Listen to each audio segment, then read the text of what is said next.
Welcome sa Durs 2.0. Fresh at nagbabagang happenings bang hanap mo? Mga padabarkads man yan o mga trending topics? Pwes, sagutan natin yan. Kaya naman isubscribe nyo na ang ating channel para sa mga nagbabagang balita everyday. So ayun, welcome back again sa ating YouTube channel mga kadabarkads. And for today's video, ang pag-uusapan natin ay tungkol sa mga importanteng kaganapan sa loob at sa labas ng Eat Bulaga. And unahin na nga nating pag-usapan itong new look ng isang Dabarkads host ng Eat Bulaga.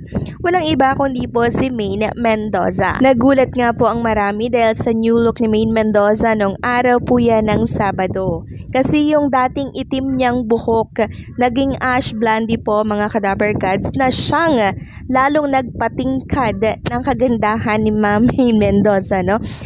Grabe mga kadabarkads, talagang bumagi po sa kanya yung new look niya. Para siyang foreigner. Ang ganda talaga ni Maine Mendoza. Para pa rin siyang dalaga, no? Para siyang walang asawa. Ganon yung vibes ni Maine Mendoza. Nakakatuwa lang.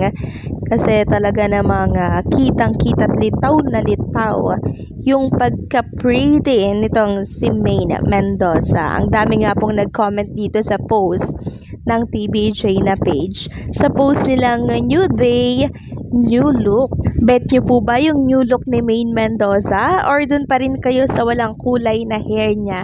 Please comment down below. Samantalang nilabas naman po ni Boss Joey De Leon etong panibago na naman po niyang painting about sa logo ng Eat Bulaga. So eto po mga kadabarkad, so parang alas 12 ata niya to nilabas. Tapos na screenshot natin 6 minutes ago pa lang niya tong na-post. So siguro for 47 years ito ng Eat Bulaga minarkahan na po ni Boss Joey De Leon. Kasi tingnan nyo po yung Eat 7 na po yung nakalagay. Diba? Grabe din yun. Ang husay talaga ni Boss Joey De Leon. 46 years pa lang pero nakaantabay na akad at nakaabang yung 47 years ng Eat Bulaga dito po sa television. Ayan o, Eat Bulaga. Then, ang caption dito ni Boss Joey De Leon, Eat Bulaga 2026. So, ayan o, minarkahan na po ang 47 years. Grabe, parang kailan lang mga kadabarkads, no? Ngayon, magpo 46 years na ang Eat Bulaga. And I'm sure pasabog po ang anibersaryo ng Eat Bulaga this coming July. And hopefully, live na live ang Eat Bulaga sa araw na yan. Sana din present si Atasha Mulak sa anibersaryo po ng Eat Bulaga. And speaking of Atasha Mulak, eto nga po at abala pa rin siya sa pagtitaping ng kanyang Bad Genius. Pero, meron tayong nasagap na malapit na po itong matapos yung first season ng Bad Genius and possible na makita na natin siya sa Eat Bulaga this coming July and sa anibersaryo ng naturang noontime show. So, abangan lang natin si Atasha Mulak mga kadabarkads sa mga nakakamiss po sa kanya. Next topic naman, pag-usapan natin ang tungkol dito sa kaganapan kay Tito Sotto na kung saan pinost nga po dito ni Joy Soto yung trouble nila dito po sa Hong Kong and makikita nga po si Tito Sotto na kasama po dito. Talaga namang nagbiyahe na masyal si Tito Sotto habang wala pa po ang July kasi pagdating ng July nga naman, abala na po siya sa Senado. Kaya naman yung mga oras na titira ni Tito Sotto para po makapanding yung kanyang family, talaga naman pong nilalaan at sinusulit po niya. Sabi nga dito ni Joy Soto, shopping at Sephora can take a little long, sorry boys. HK with a family. So, ganyan naman talaga ang mga girls, mga dabarkads, mag-shopping. Sobrang tagal talaga at maiinip na lang yung mga boys na nag-aantay sa kanila. Ewan ko ba sa mga girls kung bakit ang bagal naming mamili. Ang hirap kasing mag-decide mga kadabarkads, no? Minsan kasi salawahan yung aming mga isip kung ano ba yung pipiliin namin, kung ano ba yung mas maganda, 'di ba?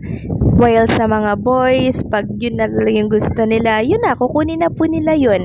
Ibang-iba sa mga girls, 'di ba? Nakakaloka. Next topic naman, pag-usapan natin ang tungkol dito sa aberyang nangyari po sa Sugod Bahay mga kapatid.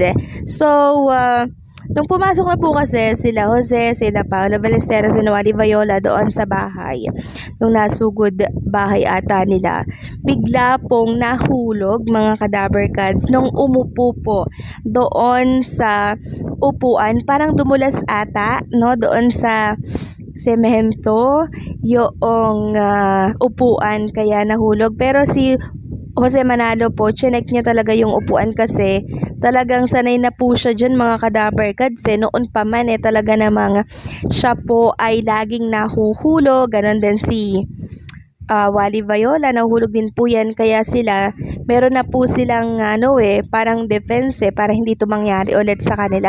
Pero this time, nangyari naman po ay sa nanalo at nabunot po sa sugod bahay mga kapatid. Pero okay lang naman po yan. Medyo nahulog lang naman ng konti, pero okay naman po mga Kadaver Cats. Dahil naging mas katatawanan pa nga po ang nangyari nung araw po ng Sabado. By the way, yung sugod bahay mga kapatid po ng Sabado, alam naman natin na ganyan po yan lagi. Pre-recorded po yung sugod bahay. Tapos, after nun, live sila, no? Before and after nun, live po sila. Sugod bahay, mga kapatid lang talaga. Yung pre-recorded, every Saturday yan. Kasi syempre, mahirap bumalik sa studio pag malayo po yung nasugod nila na barangay. Kaya nire-record na lang nila, no? Pre-recorded na lamang po. Para nang sa ganun, after nun, di ba, nasa studio ang mga Dabber Cats natin. Kasi kung di nila ipipre-record yon, parang hassle yon sa mga Dabber Cats natin na sila Jose, sila Wally, sila Paolo Ballesteros, 'di ba? Balik din ulit sila agad dito sa studio. So pagod mga Dabber Cats, kaya maganda yung naisip nila na pre-recorded na lamang yung para po sa Saturday show. Next topic naman, pag-usapan natin ang tungkol dito sa viral ngayon. Walang iba kundi po tungkol kay Ma'am Connie Reyes. Viral kasi ngayon at pinag-uusapan sa lahat ng social media platform ang pag-unfollow di umano nito kay Catriona Gray. Si Catriona Gray po kasi mga Kadaver Cats, parang ginagawa ng kwento dito po kay Mayor Vico Soto na di umano'y nanliligaw daw po si Mayor Vico Soto dito kay Catriona Gray. Dahil lamang daw sa pag-unfollow, dati daw po naka-follow tapos nag-unfollow na daw. Ewan ko ba mga Kadaver Cats? Pero merong mga nagsasabi sa comment section na mothers knows best daw. Sabi nga dito sa post ng Truth Slaps, Connie Reyes, mother of Vico Soto, has unfollowed Catriona Gray on Instagram. So wala naman pong problema mga Kadaver Cats, no, kung totoo man po na si Catriona Gray and itong si Mayor Vico Soto, kasi pares naman po silang single. Ewan ko ba kung anong issue po sa kanilang dalawa, nakakaloka lang, 'di ba? Dati kay Atasha Mulak si Mayor Vico Soto, ngayon naman kay Catriona Gray. Grabe din, 'di ba? Iba din talaga pag single kung kani-kanino ka na lamang po nirereto. So paano mga Kadaver Cats, hanggang dito na lamang po ang update natin. Maraming salamat sa patuloy na pagsuporta.